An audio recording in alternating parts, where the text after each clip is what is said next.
Creo que me toca a mí. Sí, pero me hace ilusión presentarte. Así que, sin más, por favor, un aplauso para Ariosto de Haro, de Labor Control. A ver si consigo a mí que me pasen. Vale. Bueno, os voy a comentar, como ya sabéis, trabajo en el tema, soy el director general del laboratorio Labor Control, que es el laboratorio, digamos, decano.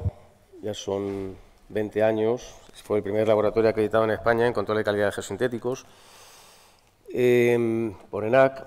He estado siempre en ingeniería geológica en general, tanto en balsas como vertederos, y como comentaba, pues estamos también en el comité. Entonces, bueno, pues os voy a poner 3 ejemplos de patologías, porque como decía antes, en las patologías se aprende mucho.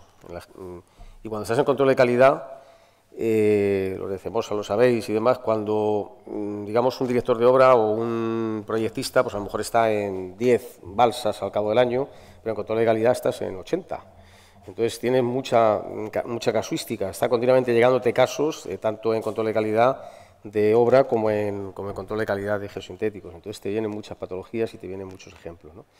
Voy a poner un caso, voy a poner 3 casos, ¿vale? Uno en Cataluña, en Tarragona, teníamos 3 balsas, que estuvo por temas políticos paradas durante 10 años, con lo cual tenemos 3 balsas, una en la parte alta, otra en la parte media y otra en la parte baja, ¿vale? En la parte alta es la balsa A. Si os dais cuenta, fijaros la cantidad de roturas que había, en la cantidad de la patología importante, estaba agujereada por muchas zonas.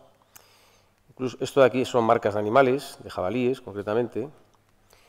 En esos 10 años, pues lógicamente, pues habían robado a la valla. Este de aquí aún quedaba una zona, pero había una parte que no tenía valla, con lo cual pues habían entrado animales y, claro, un sitio perfecto para que cuando llueve y se queda aquí almacenado un poco de agua, pues vienen los animales y viene la caza, ¿no? Entonces nos hemos encontrado ahí cartuchos, nos hemos encontrado así. La patología viene de muchas cosas, ¿no?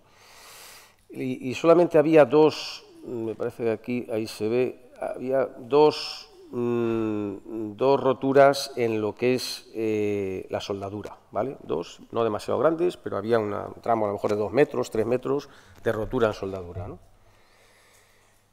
En el caso de la C, que es la de abajo, fijaros que apenas había roturas. Había 4 o 5 cosas que sacamos con el dipolo, pero realmente por ahí arriba estaba bastante bien. No había ninguna rotura por pelado, no había ninguna rotura en las soldaduras, eran solamente pues algunos agujeritos que había por aquí, pues algunos, en fin.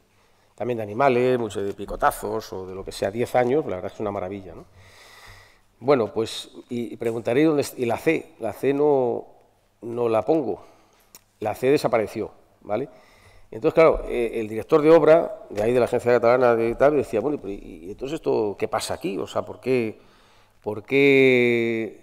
una balsa tiene esto, la otra tal? Entonces, la interpretación mía, por eso lo pongo en interrogante, es que fue por el viento, porque en una de ellas, en la más alta, había algunas roturas, como os he dicho, pero estaba la balsa intacta. En la del medio desapareció completamente y la de abajo tenía muy poquitas roturas, porque la de abajo no le daba el viento, y entre las dos, la de arriba y la de abajo, depende por dónde entrara el viento, como entrara en 2 o 3 roturas, pero hiciera el efecto parapente, bueno, acabó en una zona de equitación. Imaginaros la que se montó allí con los caballos y demás, o sea, no quedó nada de lámina, se fue directamente a esa zona y demás. O sea que el viento, digamos, es capaz de, dependiendo de por dónde entra el viento y como haya alguna rotura, te puede montar una de estas, ¿no? La siguiente, una posible rotura por fabricación, por método de fabricación. Sabéis que las láminas normalmente antes se hacían más por el método del soplado y hoy en día se hacen más por el calandrado, que si lo veis, sobre todo los que vayáis mañana a la fábrica de Sotrafa, veréis estos grandes calandrados enormes, que hacen unas bolas, una especie de globos enormes, que es el método, digamos, que se suele utilizar hoy en día. Pero esta balsa ya es antigua, es una balsa bastante grande, son unos 600.000 metros cúbicos, en Alicante. Y bueno, se utilizaba para regular de alguna forma el trasvase Júcar-Vinalopó, con lo cual es un agua que viene con bastante lodo, porque es de río, y depende también por temas políticos, pues ahora se abre, ahora no, entonces ha estado durante mucho tiempo sin utilizar. Entonces, ¿cuál fue el problema? Que se detectaron, igual, estuvo parada durante otros 10 años prácticamente, y hicimos varios ensayos pues, con campana, aires, tensiómetro de campo, y fijaros el tipo de rajas que había en lo que son las soldaduras, fijaros la cantidad de barro que había. Fuimos, porque nos dimos cuenta de que muchas de ellas eran problemas en las soldaduras, íbamos directos y las abrimos prácticamente todas, íbamos haciendo canales y abriendo las soldaduras, limpiándolas, y muchas de ellas directamente con la mano, hacías así y hacías el pelado directamente con la mano, ¿no? Las reparaciones se hicieron así, digamos la reparación de las láminas, de las soldaduras, y fijaros la cantidad de reparaciones que se hicieron, fueron decenas y decenas de reparaciones. Entonces se puso a funcionar otra vez, estuvo durante un tiempo funcionando, se asumía algunas pérdidas que había y tal, y se paró otra vez durante otros 5 años. Y entonces nos llamaron la siguiente vez, y bueno, pues igual, lo que hicieron fue, para sacar todo el fondo de barro, con una máquina adaptada, Traxa lo que hizo fue adaptar una máquina, una especie de excavadora pequeña, y se metió dentro a sacar todo ese barro. Imaginaros, una maquinaria por ahí pues creó un montón de roturas. Estaba asumido, fijaros la valentía, digamos, un poco, en vez de empezar otra vez la balsa, pues meterse en la aventura de meterse con máquina a limpiar por ahí abajo con todas las roturas que se ocasionaron, ¿no?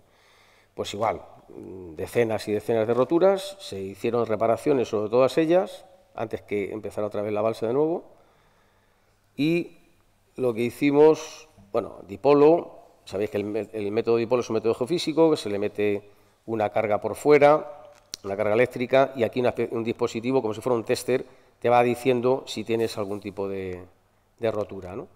Hicimos un dipolo durante semanas, porque fue continuo, pues sí que es verdad que se queda enganchado, sí. Vale, entonces esta es la fabricación nuestra, este es uno de los que está ahí fuera, que es Profiter, que nos vendió un batten. Entonces entre batten y dipolo hicimos esto. Bueno, esto es lo que se llama buscar una aguja en un pajar, porque imaginaros con el lodo de ahí abajo, a ver cómo das con las roturas que hay. Tampoco se salía mucho, había un reguerillo de agua que salía del embalse, pero imagínate ahora ponte a buscar de dónde sale. Bueno, pues aquí en todas estas extensiones, metro a metro, o sea, tienes que sacar una línea de punta a punta del embalse e ir con el cacharrito, pues comprobando como a modo de tester. Y de vez en cuando sonaba la flauta, ¿vale? Y detectabas unas señales anómalas y aquí salían de vez en cuando, ¿vale? Ya cuando una vez que lo hacíamos, a la campana, comprobamos y efectivamente pues ahí tenía rotura, y así conseguimos sacar pues unas 3 o 4 en lo que es en el fondo, y otras 3 o así con el batten, porque sabéis que el dipolo se hace en mojado y el batten se hace en seco y el dipolo en mojado, ¿no? Entonces utilizamos los dos métodos y sacamos aquí también otras 2 o 3 a lo largo de toda la superficie, ¿no? Y bueno, ya hoy en día está resuelto. Pero fijaros un poco la patología por estar, digamos, las balsas sin estar en funcionamiento, ¿no? Es una cosa que sucede, como todos sabéis. Y otra tercera patología es, bueno, pues por raíces. Esto es una cosa curiosa que nos llamaron para ver en una zona minera, en Asturias, pues de alguna forma saber, estaba saliendo mucho lixiviado por aquí, es una zona minera que se había arrastrado hace ya 15, 20 años, y en el registro de lixiviados estaba saliendo anómalamente más lixiviado del normal. Entonces, como Asturias llueve mucho, en fin, es un tema peligroso, pues entonces estuvimos aquí, hicimos un poco de comprobación. Había árboles, y os dais cuenta que es un bosque importante, y esta zona minera, como os dais cuenta, pues apenas hay bosque, que es lo normal, ¿no? Que has hecho una restauración, pero tampoco quieres que haya un bosque ahí encima. O sea, se trata de revegetar, pero en Asturias eso ya sabéis lo... Entonces, bueno, la cuestión es que la duda que había era si realmente las raíces de todos esos árboles que tenemos ahí en el medio eran suficientes para perforar esa lámina y que sea el problema de los lixiviados. porque si llueve mucho y tienes una serie de perforaciones, tienes los árboles, entró el dilema de decir, ¿qué hacemos? ¿Nos cargamos todos estos árboles que están por aquí, ya está revegetado después de 20 años? ¿Qué hacemos con esto, no? Entonces, bueno, pues hubo que hacer un estudio botánico y comprobación de todas las especies que había y de alguna forma las que eran pivotantes, las que tenían, digamos, la raíz apicular y de alguna forma podía perforar, y estuvimos haciendo un poco ese tipo de trabajo con tal. Entonces vimos los más importantes, veíamos si perforaban o no perforaban, entonces los de mayor envergadura, al final comprobamos, la conclusión fue que no había perforación, o sea que a pesar de esos árboles que habéis visto, no llegaban a perforar, perforaban, rompían el eje textil y demás, pero no conseguían penetrar en la lámina, ¿no? Y bueno, pues ya te quedabas un poco y decías, entonces, ¿qué está pasando? Bueno, al final, yendo por el bosque ese, andando y demás, al final nos dimos cuenta, fíjate que casi entra la persona entera, una serie de agujeros en serie, y es que resulta que cuando hicieron lo que era la repoblación, pues con una máquina hicieron agujeros y claro, perforaron completamente la máquina, o sea, lo que era la lámina, con lo cual tenías una serie de agujeros que habían perforado la lámina a la hora de hacer la revegetación. O sea, como veis, la casuística en patologías es enorme y muchas veces no sabes muy bien cómo abordarla, ¿no? Eso es un poco lo que quería comentaros respecto a patologías. Maravilloso, muchas gracias, Ariosto.